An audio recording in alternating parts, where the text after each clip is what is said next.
আসসালামু আলাইকুম। প্রিয় দর্শক, অন্য মঞ্চের আলাপচারিতায় আপনাদের সকলকে আমন্ত্রণ জানাচ্ছি। তার মানে ভারত সরকার আর বাংলাদেশ সরকারের মধ্যে ভারত বিরোধিতা যখন তুঙ্গে, যখন বাংলাদেশ হাইকমিশনের সামনে ভারতেও হিন্দু চরমপন্থীরা বিক্ষোভ করছেন, তখন কি দুই দেশের সরকারের মধ্যে একটা বোঝাপড়া হয়ে গেছে যে ওসমান হাদির হত্যাকারীদের ভারত সীমান্ত দিয়ে পুশব্যাক করে দেবে? বাংলাদেশের আইন শৃঙ্খলা রক্ষাকারী বাহিনী তারপর বলবে যে দুর্গম এলাকায় ওই হত্যাকারীকে ধরতে গেলে সেই হত্যাকারী তাদের দিকে গুলি ছোড়ে এবং তারা পাল্টা গুলি ছুড়লে হত্যাকারী নিহত হয়ে যায়। মানে ক্রস ফায়ারের একেবারে বাধা ধরা গল্পটা যেমন বাংলাদেশের তরুণ নেতা ওসমান হাদির হত্যাকারী এবং সেই হত্যাকারীর সঙ্গে থাকা মোটরসাইকেল চালক, এরা দুজনেই তাকে গুলি করার দিন অর্থাৎ 12ই ডিসেম্বর শুক্রবারেই সীমান্ত পাড়ি দিয়ে ভারতের আসামের গুয়াহাটি পৌঁছে গেছেন বাংলাদেশের প্রবাসী সাংবাদিক, যুক্তরাজ্য প্রবাসী সাংবাদিক জুলকারনাইন সায়ের। তার তথ্যসূত্রের ভিত্তিতে একেবারে শতভাগ নিশ্চিত করে দৃঢ় বিশ্বাসের সঙ্গে এ খবর সামাজিক যোগাযোগ মাধ্যমে ছড়িয়ে দেওয়ার পর থেকেই বাংলাদেশ জুড়ে ভারতীয় আধিপত্যবাদ বিরোধী রাজনৈতিক আন্দোলন তুঙ্গে ওঠে। এর মধ্যে ভারতের হাইকমিশন অভিমুখে মার্চ হয়েছে, হামলার প্রচেষ্টা হয়েছে, ব্যারিকেড ভেঙে হাইকমিশনের দিকে এগিয়ে যাওয়ার চেষ্টা হয়েছে চট্টগ্রামে এবং খুলনাতেও। আর এখন বাংলাদেশের পুলিশ সর্বশেষ ওসমান হাদির মৃত্যুর পর যে আপডেট দিয়েছে, তারা কতটুকু অগ্রগতি করেছে তদন্তে সে প্রসঙ্গে রোববার দিনে সেখানেও পুলিশের একজন অতিরিক্ত আইজিপি স্বরাষ্ট্র মন্ত্রণালয়ের সেই প্রেস ব্রিফিং এ হাজির হয়ে অন্যান্য আইন শৃঙ্খলা বাহিনীর সদস্যদের সামনেই জানিয়েছেন যে ওসমান হাদির হত্যাকারীরা কোথায় আছে, দেশে না দেশের বাইরে, এ বিষয়ে তারা এখনো নিশ্চিত নয়। এবং এই ঘোষণার পরে ইনকিলাব মঞ্চ, ওসমান হাদির যে রাজনৈতিক দল, যারা একটা 24 ঘন্টার আলটিমেটাম দিয়ে রেখেছিল স্বরাষ্ট্র উপদেষ্টা জাহাঙ্গীর আলম চৌধুরী এবং প্রধান উপদেষ্টার স্বরাষ্ট্র মন্ত্রণালয়ের বিশেষ সহকারী খোদাবক্স চৌধুরীর বিষয়ে, যে এরা যদি জানাতে না পারেন যে কি ধরনের অগ্রগতি হয়েছে তদন্তে 24 ঘন্টার মধ্যে, তাহলে তাদেরকে পদত্যাগ করতে হবে।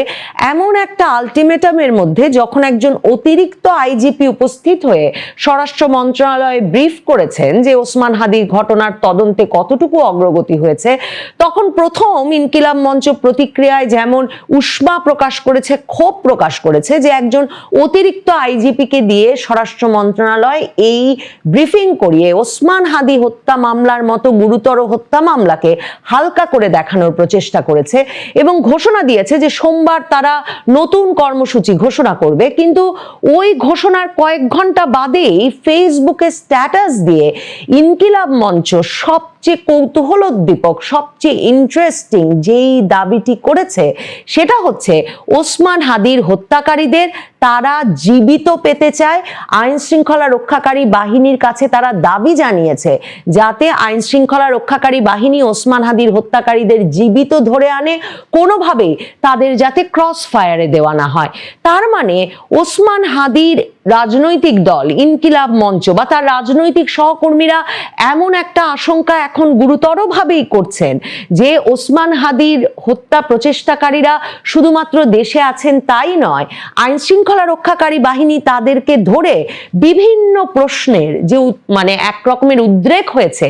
ওসমান হাদি, যিনি কিনা ঢাকা 8 আসনে নির্বাচনে পদপ্রার্থী হিসেবে জনসংযোগ করে বেড়াচ্ছিলেন, তিনি হঠাৎ করেই দিনে দুপুরে শুক্রবার দিন রিকশায় যাওয়ার সময় তারই এক রাজনৈতিক সহকর্মী, মানে যিনি কিনা তাকে নির্বাচনে প্রচার কাজে সাহায্য করছিলেন, এমন এক ফয়সাল করিমের দ্বারা গুলিবিদ্ধ হওয়ার পরে সেই প্রশ্নগুলোর যাতে আর উত্তর না মেলে সে কারণে হত্যাকারীদেরকে শেষ পর্যন্ত ক্রস ফায়ারে দেওয়ার কথা ভাবছে বাংলাদেশের আইন শৃঙ্খলা রক্ষাকারী বাহিনী।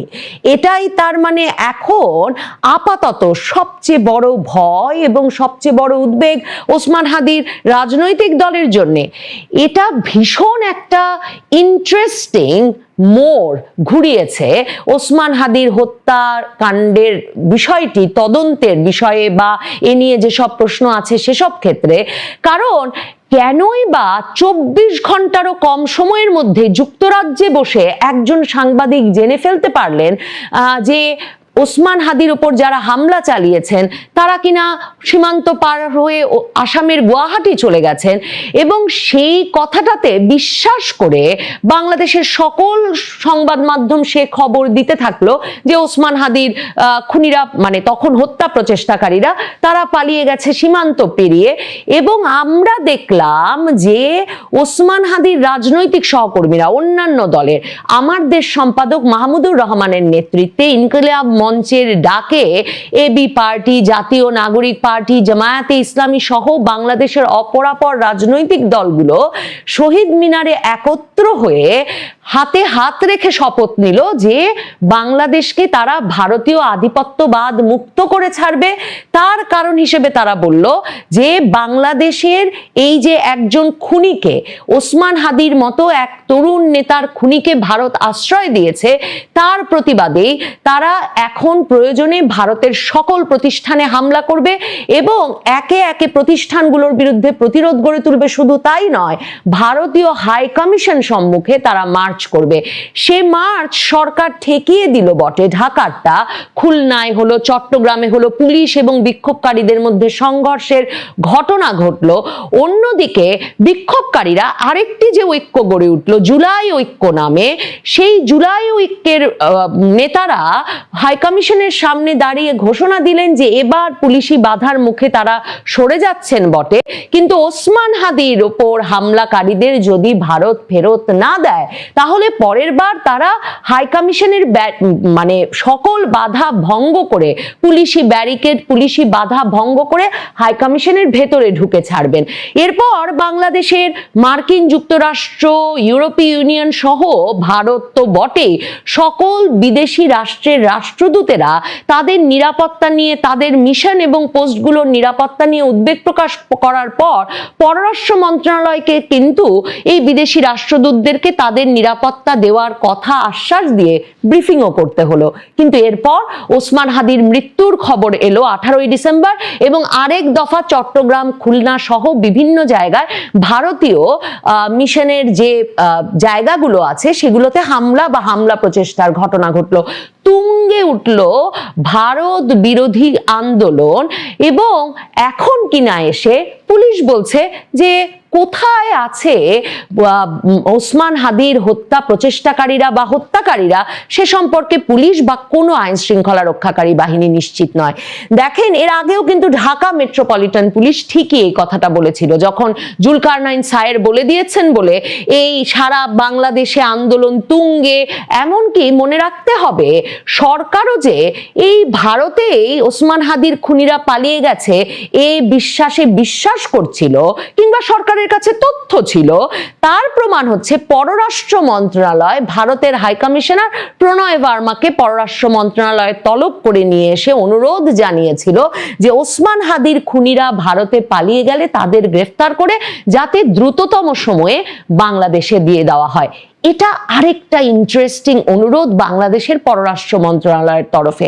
কারণ আপনারা সকলেই জানেন, মানে আমরা জানি যে অন্য কোনো দেশের সীমান্ত পার হয়ে গেলে অনুপ্রবেশকারীকে, একজন অবৈধ অনুপ্রবেশকারী, অপরাধী হন বা সাধারণ মানুষ হোক, তাকে যখন গ্রেফতার করা হয় তখন গ্রেফতার করে কিন্তু আরেক দেশের হাতে সরাসরি তুলে দেওয়া যায় না। নিয়মটা হচ্ছে এরপর অবৈধ অনুপ্রবেশের মামলায় প্রধানত পড়তে হয় ওই ব্যক্তিকে। যেমন এমনকি বিএনপির স্থায়ী কমিটির সদস্য সালাউদ্দিন আহমেদ, তাকে যখন শিলংয়ে পাওয়া গেল, তারপর শিলং পুলিশ একদিকে তাকে বছরের পর বছর একরকম মানে আরামে নিজের মতো শিলংয়ের গেস্ট হাউসে থাকতে দিয়েছে বটে, কিন্তু তাকে কিন্তু মামলা লড়ে যেতে হয়েছে অবৈধ অনুপ্রবেশের, যে তিনি ঠিক কি অবস্থায় কেন ভারতের সীমান্ত পাড়ি দিয়ে ভারতে পৌঁছে গেলেন। কাজেই একজন হত্যাকারীকে বা অপরাধীকে ধরলেই তো ভারত দিয়ে দিতে পারবে না। এই যে পররাষ্ট্র মন্ত্রণালয় একদিকে অনুরোধ করলো ভারতের হাইকমিশনারকে দিয়ে, তার মানে তো পররাষ্ট্র মন্ত্রণালয়ের কাছে খবর ছিল যে জুলকারনাইন সায়ের যে কথা বলেছেন সেটাই সত্যি, খুনিরা পালিয়ে গেছে ভারতে। অথচ এখন আইন শৃঙ্খলা রক্ষাকারী বাহিনী বলছে যে তারা জানে না ঠিক কোথায় আছে খুনিরা। আর ওসমান হাদির দলের রাজনৈতিক সহকর্মীরা বলছেন যে এই হত্যাকারীদের ধরলে তাদেরকে যেন জীবিত ধরা হয়, ক্রস ফায়ারে দেওয়া না হয়। তার মানে কি বাংলাদেশের সঙ্গে ভারতের এমন কোনো মানে বোঝাপড়া হয়েছে যার ফলে ভারত ওসমান হাদির হত্যাকারীদের পুশব্যাক করে দিতে, মানে যেটা এক রকমের কোথাও লেখা পড়া থাকবে না যে কাকে কোথা দিয়ে, যেটা ভারত গত মার্চ মাস থেকে ক্রমাগতভাবে করছে, অবৈধ অনুপ্রবেশকারী সন্দেহে বিভিন্ন জনকে কোনো মামলা মোকদ্দমা আদালতের মুখোমুখি না করে আবার সীমান্ত দিয়ে ঢুকিয়ে দিচ্ছে, যেটা নিয়ে ভারতে মানবাধিকার সংগঠনগুলো, আইনজীবীরা, আদালতগুলো বারবার সরকারকে সাবধান করছে। তার মানে ভারত সরকার আর বাংলাদেশ সরকারের মধ্যে ভারত বিরোধিতা যখন তুঙ্গে, যখন বাংলাদেশ কমিশনের সামনে ভারতেও হিন্দু চরমপন্থীরা বিক্ষোভ করছেন, তখন কি দুই দেশের সরকারের মধ্যে একটা বোঝাপড়া হয়ে গেছে যে ওসমান হাদির হত্যাকারীদের ভারত সীমান্ত দিয়ে পুশব্যাক করে দেবে? বাংলাদেশের আইন শৃঙ্খলা রক্ষাকারী বাহিনী তারপর বলবে যে দুর্গম এলাকায় ওই হত্যাকারীকে ধরতে গেলে সেই হত্যাকারী তাদের দিকে গুলি ছোড়ে এবং তারা পাল্টা গুলি ছুড়লে হত্যাকারী নিহত হয়ে যায়। মানে ক্রস ফায়ারের একেবারে বাধা ধরা গল্পটা, যেমন যাতে একদিকে যেমন এসব খবর বেরিয়ে না আসে যে সীমান্ত দিয়ে কিভাবে সে আবার ঢুকলো, অন্যদিকে সবচেয়ে বড় কথা যেটা, কে কে ওসমান হাদিকে হত্যা করতে এই ব্যক্তিকে নিয়োজিত করলো সেটা না জানা যায়। মনে তো রাখতে হবে শুক্রবার 12ই ডিসেম্বর যখন ওসমান হাদি গুলিবিদ্ধ হলেন, যখন বাংলাদেশের অধিকাংশ সংখ্যাগরিষ্ঠ মানুষ ওসমান হাদিকে চিনতেনও না, পরের দিন বাংলাদেশের সর্বাধিক প্রচারিত দৈনিক প্রথম আলো সংবাদ করলো যে নির্বাচনের একজন প্রার্থী গুলিবিদ্ধ, মানে ওসমান হাদির নামটাও শিরোনামে লিখবার প্রয়োজন বোধ করলো না।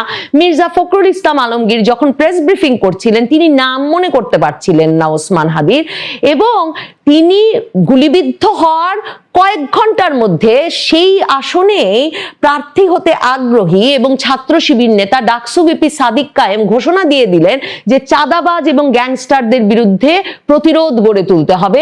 ইঙ্গিত করলেন বিএনপির দিকে। বিএনপি নেতা মির্জা আব্বাস গেলেন ঢাকা মেডিকেলে ওসমান হাদিকে দেখতে, সেখানে ইনকিলাব মঞ্চ তার মানে ওসমান হাদির ঘনিষ্ঠ সহকর্মীরা প্রতিরোধ গড়ে তুললেন, ভুয়া ভুয়া স্লোগান দিলেন, অপমান করলেন মির্জা আব্বাসকে যে মির্জা আব্বাস রাজনৈতিক প্রতিপক্ষ হিসেবে ওসমান হাদির ওপর গুলি চালিয়েছেন কিনা। এরপর মোটামুটি দুদিন ধরে জামায়াতে ইসলামী আর বিএনপির মধ্যে পারস্পরিক দোষারোপ চলল। আর তারপরে আমরা দেখলাম বাংলাদেশের রাজনীতিতে বিরাট ভারত বিরোধী, ভারতীয় আধিপত্যবাদ বিরোধী প্রতিরোধ সংহতি গড়ে উঠল এই ওসমান হাদির গুলিবিদ্ধ হওয়ার ঘটনার উপরে, এই তথ্যটির উপর ভিত্তি করে যে ওসমান হাদিকে হত্যাকারীরা ভারতে পালিয়ে গিয়ে আশ্রয় নিয়েছে, ভারত তাদেরকে আশ্রয় দিয়েছে। এই পুরো ঘটনা প্রবাহ বিশ্লেষণ করলে সত্যি মনে প্রশ্ন জাগে যে কারা কারা জড়িত ছিলেন এই ওসমান হাদিকে গুলি করার ঘটনায়, সেটা কখনো জানা যাবে কিনা। কারণ একদিকে যেমন বলা হয়েছে জুলকারনাইন সাঈদী তথ্য দিয়েছিলেন প্রথম যে গুলি যিনি করেছেন সেই ফয়সাল করিম সাবেক ছাত্রলীগ নেতা, অন্যদিকে প্রশ্ন জেগেছে সেই সাবেক ছাত্রলীগ নেতাকে কেন নির্বাচনী প্রচার কাজে বা দলের ভেতরে এত ঘনিষ্ঠভাবে কাজ করার সুযোগ দিলেন ওসমান হাদি, কেন ওই ফয়সাল করিম মাসুদ ইউনূস সরকারের আমলে 2024-এর নভেম্বরে অস্ত্র সহ ডাকাতি করতে গিয়ে ধরা পড়ার পর জামিন পেয়ে গেলেন। এমন অনেক প্রশ্নের উত্তর এখনো মেলে না।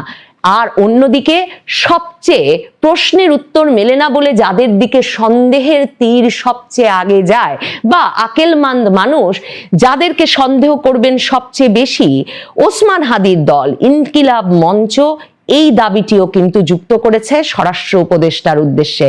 তারা বলেছে সিভিল এবং মিলিটারি গোয়েন্দাদের মধ্যে আওয়ামী ফ্যাসিবাদের দোসর কারা কারা লুকিয়ে আছে তাদেরকে চিহ্নিত করতে হবে, অপসারণ করতে হবে। তার মানে এমন একটা জমজমাট ঘটনা, যে ঘটনা 6 দিনের মধ্যে লাখ লাখ লোকের সমাবেশ ঘটিয়ে ফেললো এক অপরিচিত তরুণ নেতার জানা যায়, যে ঘটনা ভারত বাংলাদেশ সম্পর্ককে আবারও একেবারে খাদের কিনারে নিয়ে গেল, যে ঘটনায় বিএনপি নেতা মির্জা আব্বাস থেকে ভারতের সকলকে সন্দেহ করছে, এমনকি ওসমান হাদির আপন বড় বোন, সেই ঘটনাটি কিভাবে ঘটলো, কারা ঘটালো, সেক্ষেত্রে ইনকিলাব মঞ্চ কিন্তু আঙুল তুলেছে সিভিল মিলিটারি প্রশাসনের গোয়েন্দাদের দিকেও।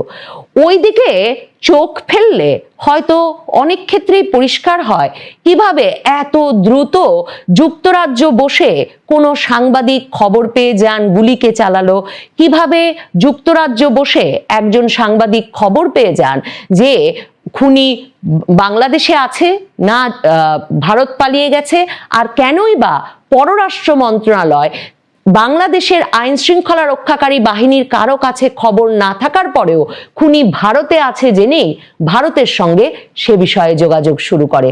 ওসমান হাদি হত্যা রহস্য সম্ভবত আরো ঘনীভূত হবে। অনেক ক্ষেত্রে বাংলাদেশে এরকম রহস্যময় অনেক ঘটনার সকল জট খুলবার আগেই মানুষ তা বিস্মৃত হতে শুরু করে। দেখা যাক ওসমান হাদির সহকর্মীরা রাজপথে থেকে এই ঘটনার রহস্য ভেদ আদায় করে আনতে পারেন কিনা। শেষ পর্যন্ত ট্রাভেল পাস নিয়েই দেশে ফিরছেন তারেক রহমান। 18 বছর লন্ডনে থাকলেন, মায়ের অসুস্থতা তো আছেই, দেশের পরিস্থিতি অনুকূলে আসার পরও ফিরলেন না। মাত্র সপ্তাহখানেক আগেই তিনি বললেন যে তার ফেরাটা তার একার সিদ্ধান্ত নয়। আবার হঠাৎই 25শে ডিসেম্বর ফিরছেন বলে ঘোষণা দিলেন। টিকিটও নাকি কাটা হয়ে গেছে। প্রশ্ন ওঠাটা স্বাভাবিক কিনা বলুন, যে তারেক রহমান না হয় সিদ্ধান্ত বদলালেন নিজের ইচ্ছায়, কিন্তু বাকি সবার সিদ্ধান্ত বদলালো কিভাবে? তাকে ম্যানেজ করে ফিরছেন তারেক রহমান। তাহলে চলুন খুঁজে দেখার চেষ্টা করি।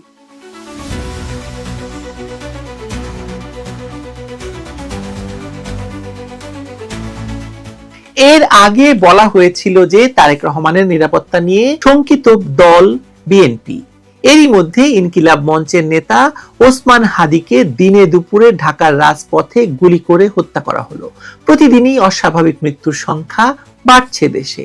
এমত অবস্থায় তারেক রহমানের নিরাপত্তা ব্যবস্থা রাতারাতি বদলে গেছে বলা হলে সেটাকে মেনে নিতে পারবেন কেউ? মনে হয় না। তার মানে তারেক রহমানের ফেরার পেছনে নিরাপত্তার ঝুঁকি ছাড়াও অন্য অনেক কিছু থেকে থাকতে পারে। সেগুলোর মধ্যে পুরনো এবং চালু কথা হলো যুক্তরাষ্ট্র চায় না তারেক রহমান বিএনপির নেতৃত্ব দেন, কিন্তু যুক্তরাষ্ট্রের charge d' affaires Stacey and Jacobson লন্ডনে এসে তারেক রহমানের সঙ্গে দেখা করে গিয়েছেন, সে খবরও আমরা জানি। তারপরও তিনি এতদিন সময় নিয়েছেন। 21শে আগস্ট সহ বাকি সকল মামলা থেকে সরকার অবৈধভাবেই তাকে অব্যাহতি দিয়েছে, যেটা বাকি আসামিদের ক্ষেত্রে হওয়া সম্ভব নয়। এখন আদালতে হাজির না হলেও জামিন আবেদন পর্যন্ত গ্রহণ করা হয় না।